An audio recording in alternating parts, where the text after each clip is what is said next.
Good morning and thanks for joining us for KBUI 2 News Midday. I'm Rick Douglas. Now to your top 11 stories at 11.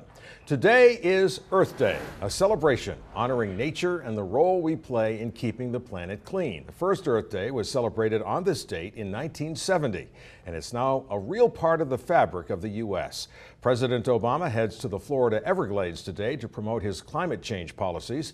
And in the Treasure Valley, the Discovery Center has an event scheduled that runs from 6 to 9 tonight, and Whole Foods will sponsor a chalk art mural in their parking lot.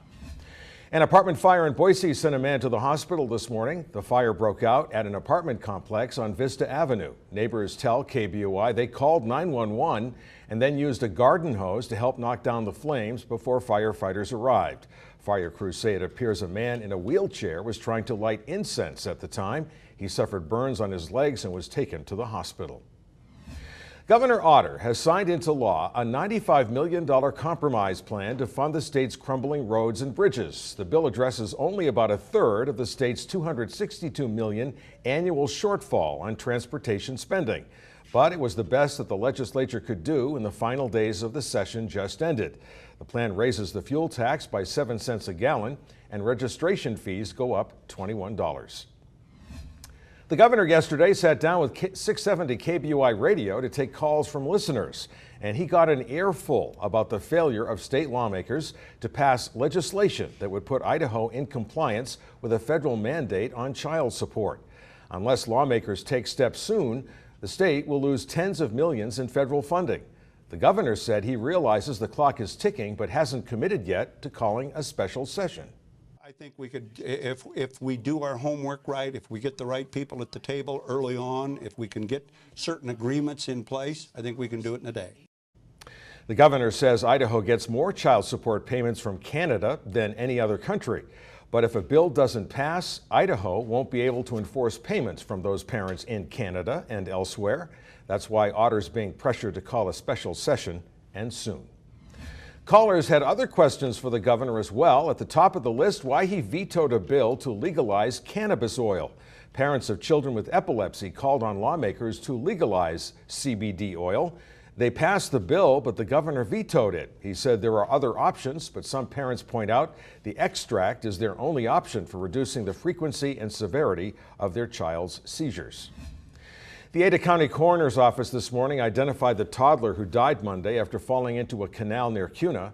He is 19-month-old Baylor Alex Robbins. Robbins was playing with other children when he suddenly disappeared from the group. Family members found him a short distance downstream on the other side of 10 Mile Road. Despite the best efforts of paramedics, Robbins was pronounced dead at St. Luke's Medical Center in Meridian. The coroner says the boy died of drowning. A Colorado man will soon be in court for shooting not an intruder, but his computer.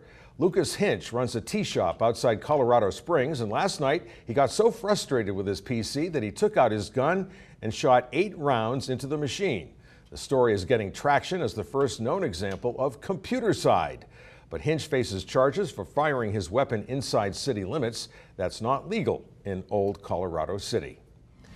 Well, you're going to be hearing a lot about sage grouse in the coming months. Yesterday, Interior Secretary Sally Jewell applauded a coordinated effort by California and Nevada to maintain a healthy population of a local type of sage grouse. Jewell announced that she's withdrawing a previous federal proposal to declare the bi-state mono-basin sage grouse a threatened species. But her department still faces a September 30th deadline about whether to list the greater sage grouse, which lives across much of the West, including here in Idaho.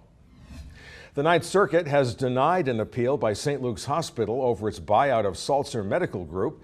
Earlier this year, a judge ruled the sale violated federal antitrust laws. The hospital said the merger would have lowered costs and improved patient care. But the court said the deal gave St. Luke's a dominant market position in Nampa. The artificial turf at Meridian High School is on its last legs. It's getting to the point where West Ada School District leaders are concerned about the safety of student athletes. And parents we talked with say they want the turf replaced no matter the cost. But that means the district has to decide between more turf or real grass. We have to see the functional utility of it, the long-term benefit of it, and the cost, the long-term cost of it too. It would cost roughly $40,000 to replace the field with grass, not including water fees. But replacing the turf would cost 10 times more. And yet the grass might not stand up well because the field is used by other student groups, including the band and the soccer team. More than 5 million hens will be euthanized after officials discovered the avian flu at a facility in Iowa. Officials with Sonstagard Foods Company say they sent some of the birds to a lab after noticing a number of deaths. The U.S. Department of Agriculture confirmed the highly infectious and deadly H5N2 virus, also known as avian influenza. The agency said the birds must be euthanized to prevent the spread of infection.